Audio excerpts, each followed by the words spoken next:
한국이 이 정도일 줄 몰랐다며 일본 재계 거물들이 집단으로 편견을 포기한 충격적 사건. 들어가 보겠습니다. 혹시 재미있게 보셨다면 좋아요와 구독 부탁드려요. 여러분의 작은 반응 하나하나가 제겐 정말 소중합니다. 프롤로그. 저는 이번 특별 취재를 담당한 기자입니다. 지난 4월부터 6개월간 일본 도쿄 상류층 사회에서 벌어진 놀라운 변화를 추적했어요. 로비가 대리석으로 장식된 긴자의 고급 클럽들, 그곳에서 평생 하와이와 유럽만 고집하던 시니어 부유층 2만 명이 갑자기 한국으로 향했습니다. 정부조차 몰랐던 이 집단 이동의 배경을 파헤쳐 보겠습니다. 핵심은 단순했어요.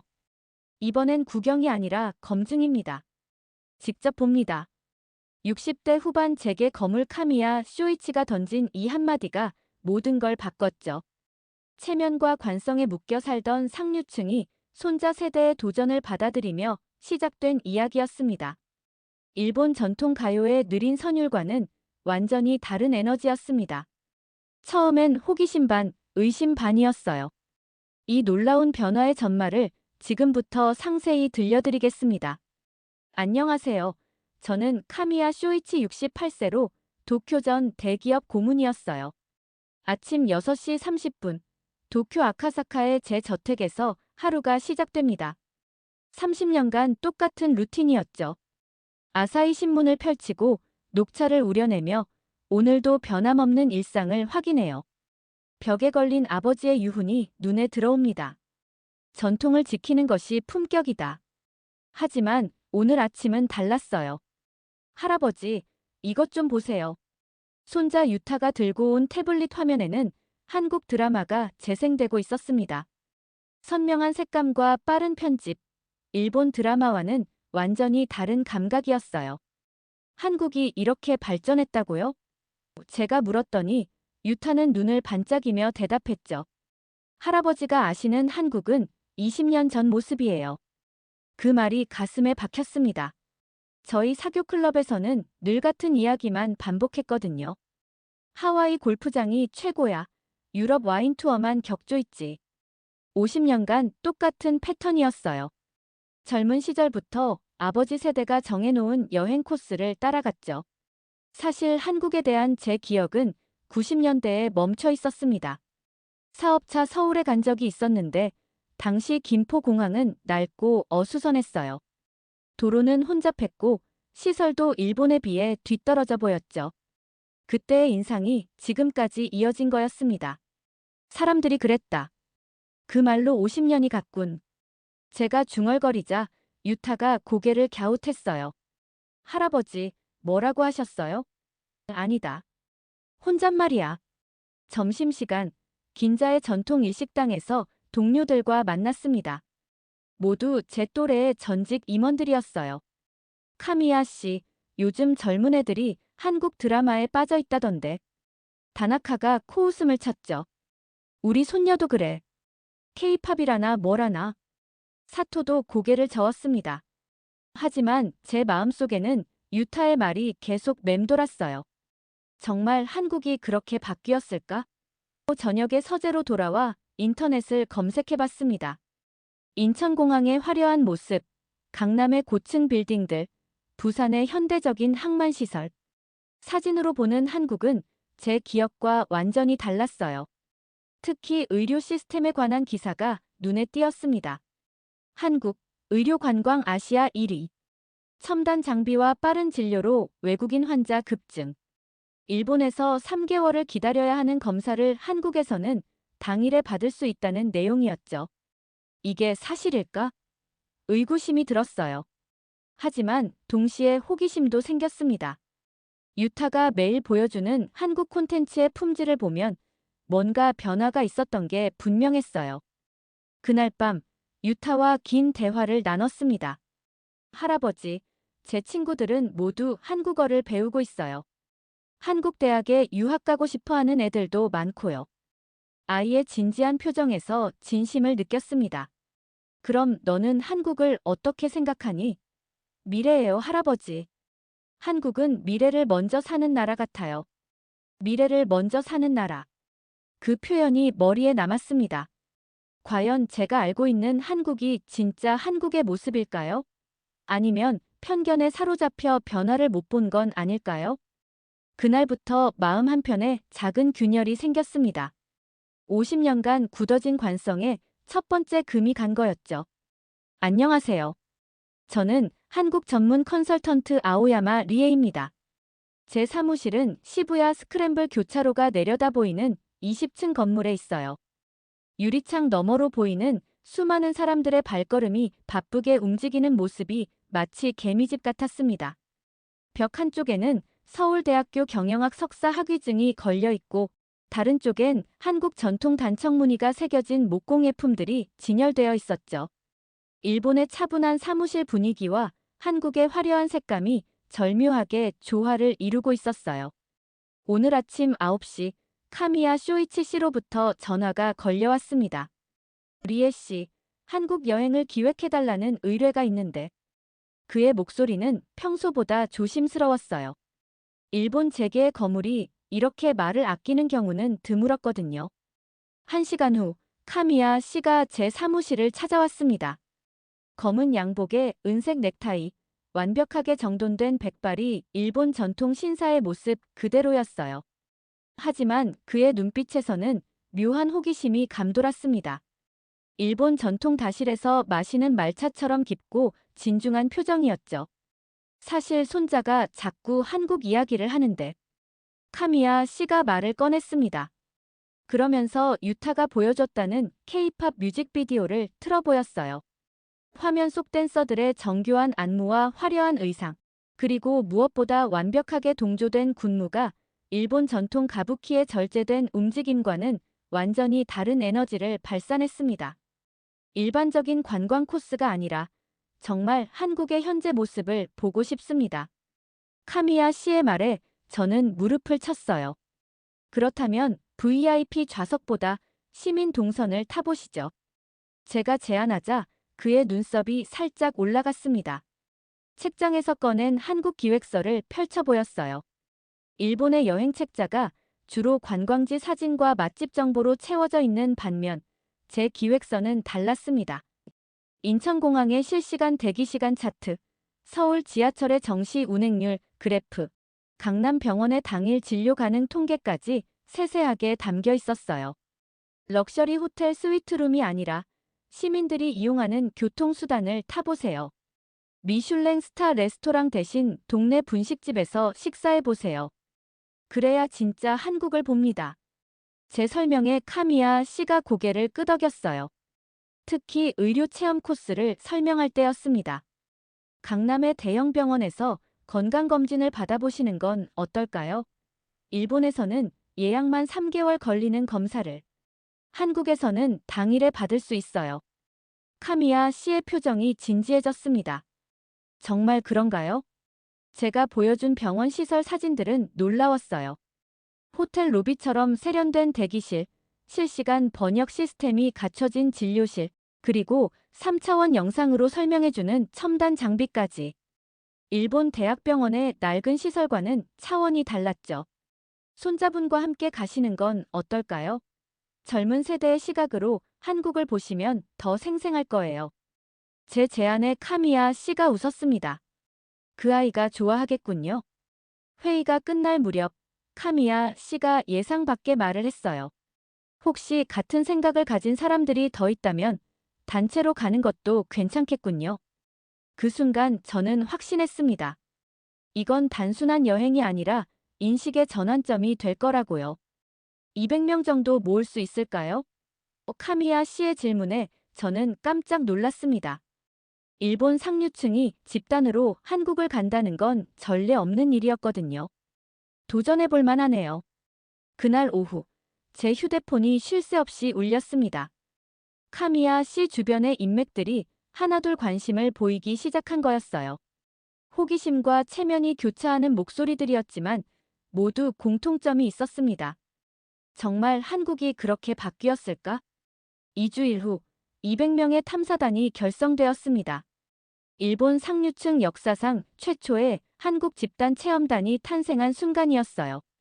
인천공항 도착 게이트에서 첫 발을 내딛는 순간 모든 게 달랐습니다. 일본 나리타 공항의 차분하고 절제된 분위기와는 정반대였어요. 천장 높이까지 뻗은 유리벽을 통해 쏟아지는 자연광이 대리석 바닥에 반사되며 환한 빛의 바다를 만들어냈죠. 나리타의 어두운 목재 인테리어와 비교하면 마치 다른 세계에 온 것 같았습니다.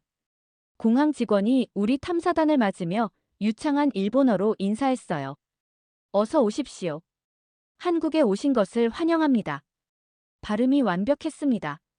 일본에서도 외국어 안내방송은 어색한 경우가 많은데 이곳 직원의 일본어는 도쿄 사람보다 정확했어요. 탐사단원들 사이에서 감탄사가 터져나왔죠. 입국 심사대로 향하는 길, 바닥에 새겨진 안내 표시들이 눈에 들어왔습니다. 한글, 영어, 중국어, 일본어가 선명한 색깔로 구분되어 있었어요. 일본 공항의 흑백톤 안내판과 달리 알아보기 쉽고 직관적이었습니다. 특히 고령자를 배려한 큰 글씨와 점자 표시까지 세심했죠. 입국 심사줄에서 기다리며 시계를 봤습니다. 오후 2시 10분. 200명이나 되는 대규모 단체인데 과연 얼마나 걸릴까 걱정했어요. 일본에서라면 최소 1시간은 각오해야 하는 규모였거든요. 하지만 놀라운 일이 벌어졌습니다. 심사관들이 추가로 창구를 열고 단체 전용 라인을 만들어줬어요. 그들의 손놀림은 정확하고 빨랐습니다. 여권을 받아 스캔하고 지문을 찍고 사진을 촬영하는 일련의 과정이 마치 정교한 시계톱 바퀴처럼 돌아갔죠. 제 차례가 되었습니다. 젊은 여성 심사관이 미소를 지으며 여권을 받았어요. 여행 목적이 어떻게 되십니까? 일본어로 물었습니다. 관광입니다. 제가 답하자 그녀가 고개를 끄덕였어요. 즐거운 여행 되세요. 스탬프를 찍는 소리가 경쾌하게 울렸습니다. 시계를 다시 봤어요. 2시 20분. 200명 전체가 입국 심사를 마치는데 겨우 10분밖에 걸리지 않았습니다. 일본에서는 상상할 수 없는 속도였어요. 탐사단원들의 얼굴에 놀라움이 번져갔죠. 수화물 찾는 곳도 마찬가지였습니다. 컨베이어 벨트 위로 짐들이 규칙적으로 나오고 대형 전광판에는 실시간으로 항공편 정보가 업데이트됐어요. 일본 공항의 작은 안내판과 달리 한눈에 들어오는 크기였습니다. 가장 인상적인 건 청결함이었어요. 바닥에 먼지 하나 없이 깨끗했고 화장실은 호텔 수준이었습니다. 변기 뚜껑이 자동으로 열리고 온수가 나오는 비데까지 완비되어 있었죠. 일본이 자랑하는 청결 문화와 견조도 전혀 뒤지지 않았어요. 출구로 향하면서 면세점들을 지나쳤습니다. 한국 전통차부터 최신 화장품까지 진열 방식이 세련됐어요. 일본 면세점의 조용한 분위기와 달리 활기차면서도 정돈되어 있었습니다. 특히 K-뷰티 코너는 젊은 직원들이 여러 언어로 친절하게 안내하고 있었어요. 공항 밖으로 나서는 순간 탐사단 중 한 명인 전직 항공업계 임원 야마다 씨가 중얼거렸습니다. 공항은 나라의 얼굴이라면 이곳은 그 약속을 제대로 지켜내고 있군. 그의 말에 모든 사람이 고개를 끄덕였어요. 리무진 버스에 오르며 창밖을 바라봤습니다. 인천공항의 현대적인 외관이 푸른 하늘과 대조를 이뤘어요. 일본에 도착했을 때의 첫인상과는 완전히 달랐습니다. 의심 반, 호기심 반으로 시작한 여행이었지만 벌써부터 무언가 달라지고 있다는 걸 느꼈어요. 버스가 출발하자 안내방송이 흘러나왔습니다. 승객 여러분, 한국에 오신 것을 환영합니다. 일본어 안내가 너무 자연스러워서 한국에 온 게 맞나 싶을 정도였죠. 탐사단원들 사이에서 작은 웃음소리가 들렸습니다. 첫 번째 관문을 통과했습니다. 편견의 첫 번째 벽이 무너지기 시작한 순간이었어요. 인천대교 위를 달리는 버스 안에서 창밖을 바라보는 순간 숨이 막혔습니다. 길게 뻗은 현수교의 케이블들이 햇빛을 받아 은빛으로 반짝이고 그 아래로 에메랄드빛 바다가 끝없이 펼쳐져 있었어요. 일본의 세토대교보다 더 웅장하고 현대적이었습니다. 탐사단원들이 일제히 카메라를 꺼내 셔터를 누르는 소리가 버스 안에 울려 퍼졌죠. 저기 보이는 게 송도 국제도시입니다. 가이드의 설명에 따라 시선을 돌렸어요. 유리와 강철로 이루어진 마천루들이 바다 위에 솟아 있었습니다. 일본의 전통적인 도시 스카이라인과는 완전히 다른 모습이었어요. 도쿄의 신주쿠도 현대적이지만 이곳은 마치 미래 도시 같았습니다. 서울 시내로 들어서자 더욱 놀라운 광경이 펼쳐졌어요. 한강을 가로지르는 다리들마다 LED 조명이 설치되어 있어 밤이 되면 무지개 빛으로 변한다고 했습니다. 일본 도쿄의 스미다강과 비교하면 훨씬 화려하고 역동적이었어요. 강남의 고층 빌딩들이 유리 외벽에 하늘을 반사시키며 반짝이는 모습은 압권이었습니다. 지하철역에 내려서자마자 느낀 건 시스템의 정교함이었어요. 개찰구를 통과하는 순간 전자음이 경쾌하게 울렸고 대형 전광판에는 열차 도착 시간이 초 단위로 표시되고 있었습니다. 다음 열차는 2분 30초 후 도착합니다. 일본의 정시성을 자랑으로 여겨왔는데 여기도 전혀 뒤지지 않았어요. 플랫폼으로 내려가는 계단에서 놀란 건 다국어 안내였습니다. 한국어 방송이 끝나자마자 영어, 중국어, 일본어 순으로 똑같은 내용이 흘러나왔어요. 발음이 너무 정확해서 일본 현지인이 녹음한 것 같았습니다. 도쿄 지하철에서도 외국어 안내는 있지만 이렇게 자연스럽지는 않았거든요. 열차가 들어오는 소리가 부드러웠습니다. 일본 야마노테선의 칙칙폭폭 소리와 달리 거의 무음에 가까웠어요. 문이 열리자 승객들이 질서정연하게 내리고 탔습니다. 일본의 전차 예절과 똑같았죠. 하지만 다른 점이 있었어요. 젊은 승객이 고령인 탐사단원에게 자연스럽게 자리를 양보하는 모습이었습니다. 지하철 내부도 인상적이었어요. 손잡이 높이가 다양해서 키가 작은 사람도 편하게 잡을 수 있었고 노약자석에는 따뜻한 색의 조명이 들어와 있었습니다. 일본 전철의 차가운 형광등과는 대조적이었어요. 특히 와이파이가 무료로 제공되어 탐사단원들이 실시간으로 가족들에게 사진을 전송하고 있었습니다. 강남역에 도착했을 때의 첫인상은 규모였어요. 지하상가가 미로처럼 연결되어 있는데 길 찾기가 어려울 것 같았습니다. 하지만 곳곳에 설치된 디지털 안내판이 현재 위치를 정확히 표시해줬어요. 일본어로 현재 위치는 여기입니다라는 음성 안내까지 나왔죠. 지상으로 올라오자 압도당했습니다. 40층이 넘는 빌딩들이 하늘을 찌를 듯 솟아 있었고 각각의 외벽이 다른 디자인으로 개성을 뽐내고 있었어요. 도쿄 시부야의 획일적인 회색 콘크리트 건물들과는 완전히 달랐습니다. 유리, 금속, 돌을 조합한 현대적인 외관들이 햇빛을 받아 각기 다른 색깔로 빛나고 있었어요. 가장 놀라운 건 모바일 결제 시스템이었습니다. 편의점에서 물을 사려고 하는데 카드도 현금도 필요 없었어요. 휴대폰만 대면 결제가 완료되었습니다.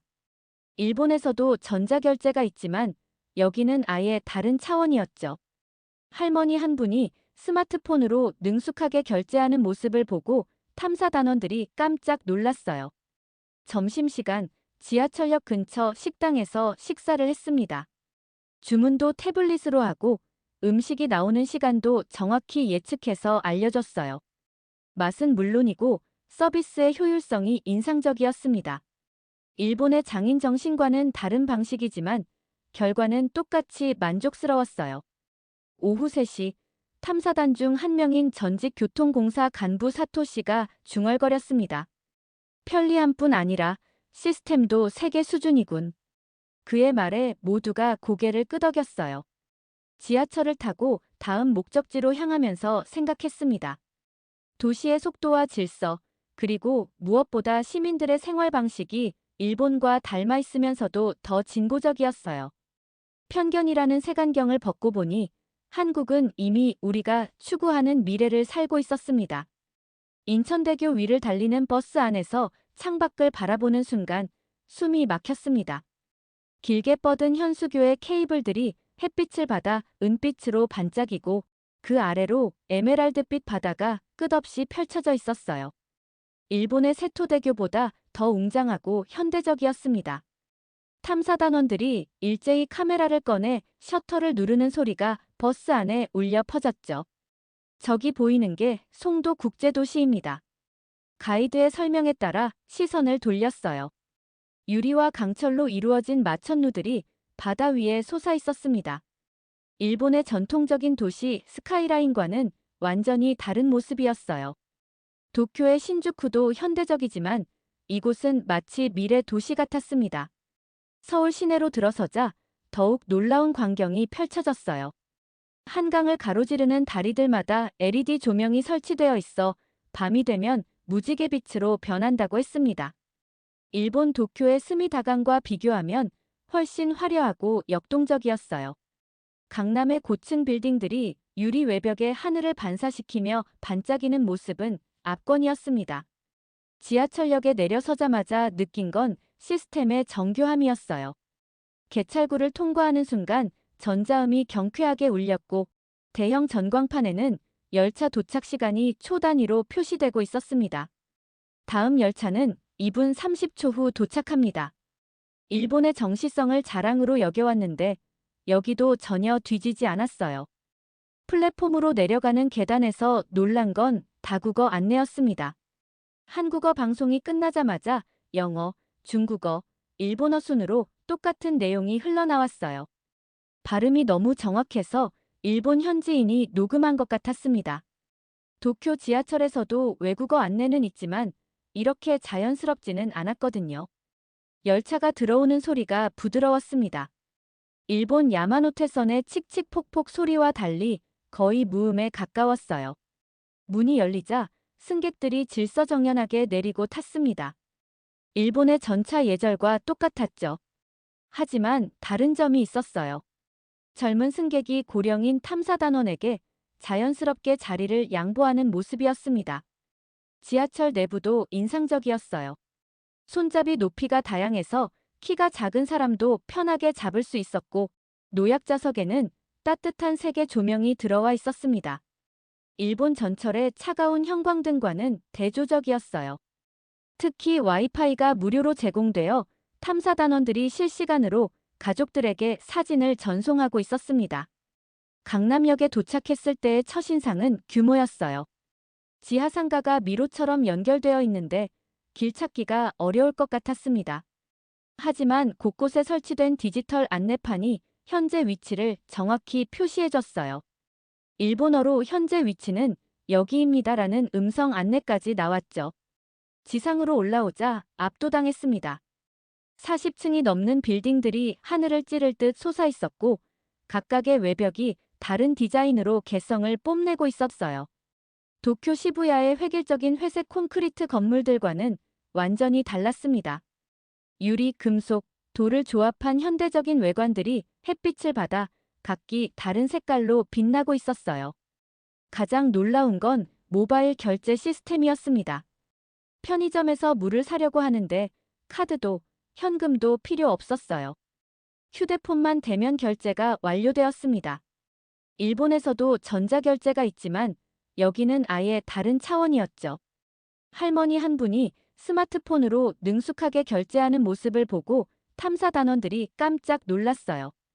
점심시간 지하철역 근처 식당에서 식사를 했습니다. 주문도 태블릿으로 하고 음식이 나오는 시간도 정확히 예측해서 알려줬어요.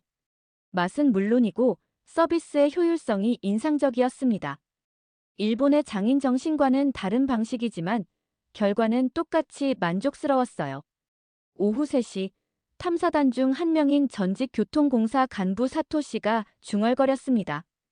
편리함 뿐 아니라 시스템도 세계 수준이군. 그의 말에 모두가 고개를 끄덕였어요. 지하철을 타고 다음 목적지로 향하면서 생각했습니다. 도시의 속도와 질서, 그리고 무엇보다 시민들의 생활 방식이 일본과 닮아 있으면서도 더 진보적이었어요.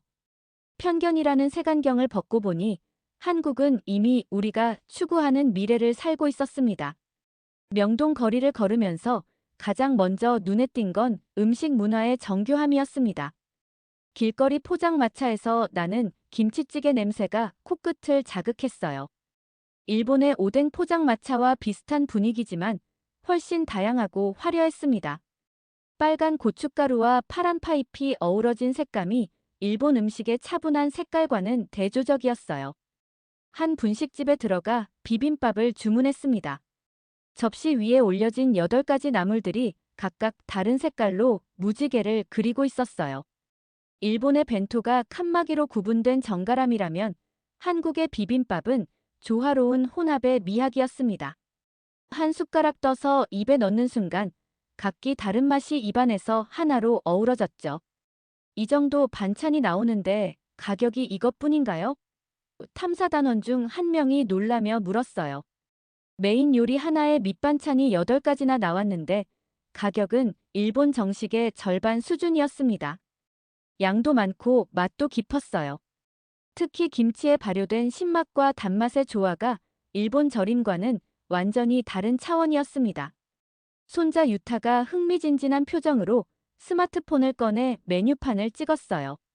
할아버지, 이 음식들 이름을 번역해서 친구들한테 보내도 될까요?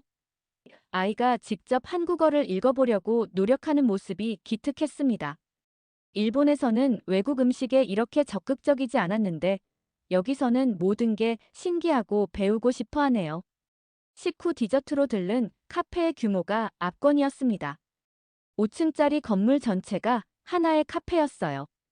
각 층마다 다른 테마로 꾸며져 있고 옥상에는 작은 정원까지 있었습니다. 일본의 작고 아담한 다방 문화와는 스케일 자체가 달랐어요. 커피 맛도 훌륭했지만 무엇보다 공간의 활용이 창의적이었습니다.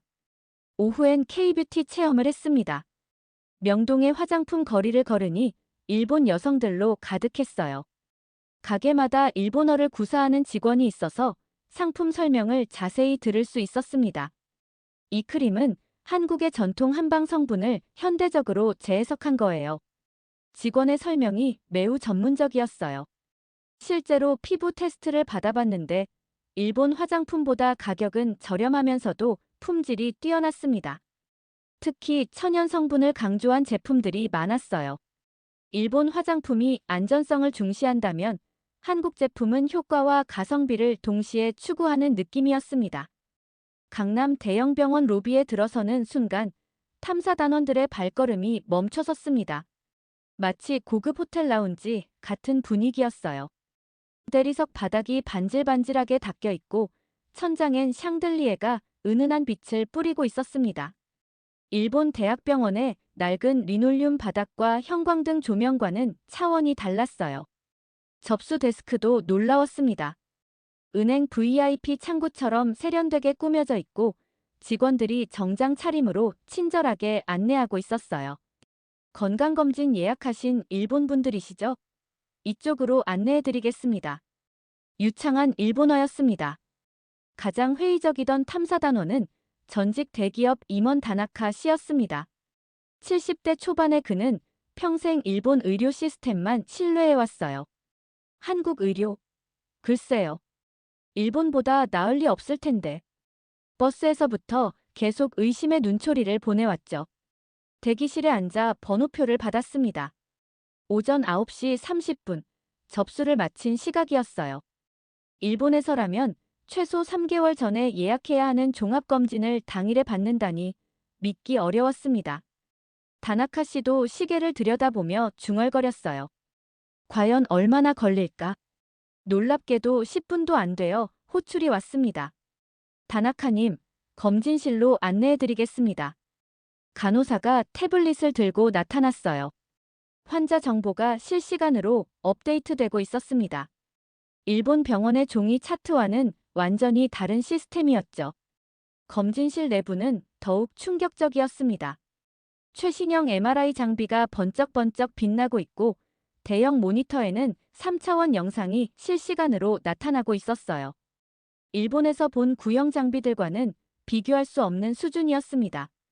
이 장비는 작년에 도입한 최신 모델입니다. 기사의 설명에 다나카 씨의 눈이 커졌어요. 가장 놀라운 건 의료진의 친절함이었습니다. 의사가 직접 검사 과정을 하나하나 설명해줬어요. 지금 보시는 게 다나카 씨의 심장입니다. 여기 혈관 상태가 매우 좋네요. 모니터 속 3차원 심장 영상을 가리키며 자세히 알려줬죠. 일본 의사들의 간단한 설명과는 차원이 달랐습니다. 검사가 끝나고 결과를 기다리는 시간도 짧았어요. 일본에서는 일주일은 기다려야 하는 종합검진 결과를, 여기서는 당일 오후에 받을 수 있다고 했습니다. 정말요? 당일에요? 다나카 씨가 반복해서 물었어요. 점심시간, 병원 내 레스토랑에서 식사를 했습니다. 일반 음식점 수준의 맛있는 식사가 나왔어요. 일본 병원의 단조로운 환자식과는 비교도 안 되었습니다. 병원 음식이 이렇게 맛있을 수가. 다나카 씨가 놀라며 중얼거렸어요. 오후 2시, 결과 상담 시간이 되었습니다. 의사가 상세한 보고서를 들고 나타났어요. 컬러 인쇄된 검사 결과지에는 그래프와 설명이 알기 쉽게 정리되어 있었습니다. 다행히 모든 수치가 정상 범위입니다. 다만 콜레스테롤이 약간 높으니 식단 조절을 권합니다. 의사의 설명이 끝나자 다나카 씨가 조용히 고개를 숙였어요. 그리고는 예상치 못한 일이 벌어졌습니다. 그의 눈가에 눈물이 맺히기 시작한 거예요. 괜찮으신가요? 의사가 걱정스럽게 물었습니다.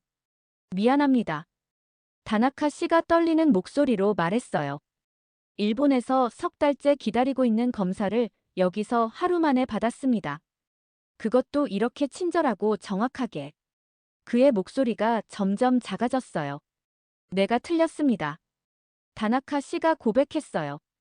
수치와 체감이 나를 무너뜨렸습니다. 편견이 얼마나 무서운 건지 깨달았어요. 병원 로비에서 그가 흘린 진심 어린 눈물을 본 탐사 단원들도 모두 숙연해졌습니다. 간호사가 퇴원 수속을 도와주면서 한국어로 건강하세요라고 인사했어요. 다나카 씨가 깊게 고개를 숙이며 일본어로 답했습니다. 고맙습니다. 정말 고맙습니다. 병원을 나서면서 다나카 씨가 말했어요. 50년간 쌓아온 생각이 하루 만에 바뀌었습니다. 이제야 진실을 봤어요. 그의 변화는 탐사단 전체에 큰 충격을 줬습니다. 가장 보수적이던 사람이 가장 먼저 무장해제된 순간이었어요. 택시를 타고 호텔로 돌아가는 길, 다나카 씨가 창밖을 바라보며 중얼거렸습니다. 편견이란 게 이렇게 무서운 거였군요. 보지도 않고 판단했던 제가 부끄럽습니다. 그날 밤 호텔에서 열린 간단한 모임에서 다나카 씨는 자신의 경험을 솔직하게 털어놨습니다. 탐사단원들이 조용히 들었어요. 가장 의심 많던 사람의 변화가 모두에게 깊은 울림을 줬습니다. 진실은 때로 하루만 해도 50년 편견을 뒤바꿀 수 있다는 걸 목격한 순간이었어요. 저녁에는 인사동에서 전통 문화를 체험했어요. 한복 입기 체험을 하는데 색깔이 너무 화려해서 처음엔 어색했습니다. 일본 기모노의 차분한 색감에 익숙했거든요. 하지만 입고 거울을 보니 생각보다 품격 있었어요. 특히 남성 한복의 넉넉한 실루엣이 편안하면서도 당당한 느낌을 줬습니다. 한복을 입고 전통차를 마시는 체험도 했어요. 오미자차의 새콤달콤한 맛이 일본 녹차의 쓴맛과는 정반대였습니다. 차 문화 자체는 비슷하지만 추구하는 맛의 방향이 달랐어요. 일본이 절제와 침묵의 미학이라면 한국은 조화와 소통의 문화 같았습니다. 유타가 한복을 입고 활짝 웃으며 사진을 찍는 모습을 보니 마음이 따뜻해졌어요. 할아버지, 한복이 이렇게 편한 줄 몰랐어요. 기모노보다 활동하기 좋네요. 아이의 말에 주변 한국인들이 웃으며 박수를 쳐줬습니다. 하루를 마무리하며 생각해봤어요. 한국의 생활 문화는 사치가 아니라 정교함이었습니다. 합리적인 가격의 높은 품질을 제공하면서도 전통과 현대를 절묘하게 조화시키고 있었어요. 일본의 장인정신과는 다르지만 나름의 철학이 있는 문화였습니다. 사치가 아니라 정교함. 이게 한국의 무기군. 하루를 정리하며 중얼거렸어요. 편견이 하나씩 무너질 때마다 한국에 대한 호기심은 더욱 커져갔습니다. KTX 승강장에 들어서자마자 압도되었습니다. 하얀 유선형의 열차가 마치 미래에서 온 것처럼 우아하게 서 있었어요. 일본 신칸센과 비슷하지만 더 세련되고 현대적인 디자인이었습니다. 내부로 들어가니 좌석이 넓고 편안했어요. 창문도 더 크고 투명해서 밖 풍경이 선명하게 보였습니다. 열차가 출발하자 속도감이 느껴졌어요. 시속 300km로 달리는데도 흔들림이 거의 없었습니다. 일본 신칸센의 규칙적인 덜컹거림과 달리 부드럽게 미끄러져가는 느낌이었어요. 창밖으로 스쳐 지나가는 들판과 산들이 한 폭의 그림 같았습니다. 2시간 30분 만에 부산역에 도착했어요. 서울에서 부산까지의 거리를 생각하면 놀라운 속도였습니다. 일본에서 도쿄 마이너스 오사카를 오가는 것과 비슷한 시간이지만 훨씬 편안했어요. 하차하면서 탐사단원들이 서로 눈을 마주치며 미소 지었습니다. 부산역 광장에서 느낀 첫 인상은 활기였어요. 서울의 세련된 분위기와는 달리 따뜻하고 정겨운 느낌이었습니다. 일본의 지방 도시들과 비슷한 친근함이 있으면서도 더 역동적이었어요. 바다 냄새가 살짝 섞인 공기가 코끝을 간지렸습니다. 자갈치 시장으로 향하는 길, 부산 사투리가 귀에 들려왔어요. 일본 간사이 방언처럼 억양이 있어서 친근하게 들렸습니다. 시장 입구에 도착하자 생선 비린내와 함께 활기찬 상인들의 목소리가 쏟아져 나왔어요. 일본 스키지 시장과 비슷한 분위기지만 더 소란스럽고 정겨웠습니다. 시장 안으로 들어가니 진열된 해산물들이 눈부셨어요. 싱싱한 광어, 농어, 전복들이 수족관에서 살아서 헤엄치고 있었습니다. 일본 시장의 정돈된 진열과는 달리 자연스럽고 생동감 넘쳤어요. 특히 대게의 크기가 엄청났는데 일본에서 본 것보다 훨씬 컸습니다. 한 상인 아주머니가 우리를 보고 다가왔어요. 어서 오세요. 일본에서 오셨어요? 일본어를 조금 섞어가며 말했습니다. 맞습니다. 제가 답하자 환하게 웃으며 말했어요. 같은 바다, 같은 물고기예요. 맛보세요. 아주머니가 건네준 생굴을 맛봤습니다. 바다의 짠맛과 함께 달콤한 맛이 입안에 퍼졌어요. 일본 굴과는 또 다른 풍미였습니다. 어때요? 맛있죠? 아주머니가 기대에 찬 표정으로 물었어요. 정말 맛있습니다. 제 대답에 아주머니의 얼굴에 꽃이 폈습니다. 우리 바다에서 나는 건 다 좋아요. 일본도, 한국도 같은 바다잖아요. 아주머니의 말에 탐사단원들이 고개를 끄덕였어요. 국경은 있지만 바다는 하나라는 당연한 진실을 새삼 깨달았습니다. 정치나 역사를 떠나 같은 바다를 나누는 이웃이라는 사실이었죠. 점심으로 회를 먹었는데 일본식 사시미와는 다른 매력이 있었어요. 두툼하게 썬 회에 상추나 깻잎에 싸먹는 방식이 새로웠습니다. 고추장 양념의 매콤한 맛이 생선의 담백함과 어우러져 독특한 조화를 이뤘어요. 일본의 간장과 와사비 조합과는 완전히 다른 맛의 세계였습니다. 식당 사장님이 직접 나와서 인사했어요. 일본 분들이시군요. 환영합니다. 그리고는 서비스로 매운탕을 끓여줬습니다. 이게 우리 부산의 맛이에요. 빨간 국물이 끓어오르며 진한 향이 퍼졌어요. 첫 숟가락은 매웠지만 계속 먹다 보니 중독적인 맛이었습니다. 식사 후 해운대 해수욕장을 걸었습니다.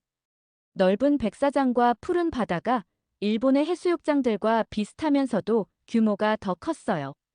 특히 해변을 따라 늘어선 고층 아파트들이 장관이었습니다. 일본 해변가의 낮은 건물들과는 대조적인 스카이라인이었어요. 산책로에서 만난 한국 아이들이 안녕하세요. 라고 인사했습니다. 일본어로 곤니치와 도 덧붙였어요. 아이들의 맑은 미소에 탐사단원들이 모두 웃음을 터뜨렸습니다. 언어는 달라도 마음은 통한다는 걸 느꼈어요. 해질녘 부산항을 바라보며 생각했습니다. 일본과 한국 사이의 바다는 갈라놓는 경계가 아니라 연결하는 다리였어요. 같은 물고기를 먹고 같은 바람을 맞으며 살아가는 이웃이라는 사실을 새삼 깨달았습니다. 호텔로 돌아가는 길, 다나카 씨가 중얼거렸어요. 뉴스보다 눈앞의 미소가 강했습니다. 그의 말에 모든 탐사단원이 공감했어요. 미디어를 통해 본 한국과 직접 만난 한국 사람들은 완전히 달랐습니다. 그날 밤 부산의 야경을 바라보며 마음이 따뜻해졌어요. 편견이라는 벽이 하나씩 무너질 때마다 인간적인 유대감이 그 자리를 채워나갔습니다. 바다와 시장, 그리고 무엇보다 사람들의 따뜻함이 우리를 변화시키고 있었어요. 나리타 공항 도착 게이트에서 첫 발을 내딛는 순간 모든 게 낯설게 느껴졌습니다. 일주일 전까지만 해도 익숙했던 일본의 공항이 이상하게 어둡고 답답해 보였어요. 인천공항의 밝고 넓은 공간에 익숙해진 눈에는 천장이 낮고 조명이 어두웠습니다. 탐사단원들도 비슷한 표정을 지으며 서로 눈빛을 주고받았어요. 입국 심사를 기다리는 줄에서 시계를 봤습니다. 200명의 단체가 모두 통과하는데 40분이 걸렸어요. 한국에서 10분 만에 끝났던 것과 비교하면 4배나 오래 걸린 셈이었습니다. 줄을 서며 기다리는 동안 탐사단원들이 한국에서의 경험을 속삭이며 이야기했어요. 집으로 가는 택시 안에서 도쿄 거리를 바라봤습니다. 여전히 정돈되고 깔끔했지만 뭔가 활기가 부족해 보였어요. 서울 강남의 화려한 네온 사인과 역동적인 분위기가 자꾸 떠올랐습니다. 특히 밤이 되어도 환하게 빛나던 한강의 다리들이 그리웠어요. 아카사카 저택에 도착하니 손자 유타가 현관에서 기다리고 있었습니다. 할아버지, 어떠셨어요? 아이의 눈이 기대감으로 반짝였어요. 생각보다 훨씬 좋았다. 제 대답에 유타가 환하게 웃었습니다. 제가 말했잖아요. 한국은 정말 멋진 나라라고요. 그날 밤 서재에서 여행 사진들을 정리하며 생각에 잠겼어요. 인천공항의 현대적인 모습, 강남병원의 친절한 의료진, 부산시장 아주머니의 따뜻한 미소. 모든 게 제가 알고 있던 한국과는 달랐습니다. 50년간 굳어진 편견이 일주일 만에 완전히 바뀐 거였어요. 이튿날 아침, 긴자클럽에서 동료들을 만났습니다. 카미야 씨, 한국 여행 어땠나요? 사토가 호기심 어린 표정으로 물었어요. 직접 보지 않고는 믿을 수 없는 변화였습니다. 제 진심 어린 대답에 동료들의 표정이 진지해졌어요. 정말 그렇게 좋았나요? 다나베가 의심스럽게 물었습니다. 좋았다는 게 아니라 사실이 달랐어요. 우리가 알고 있던 한국은 20년 전 모습이었습니다.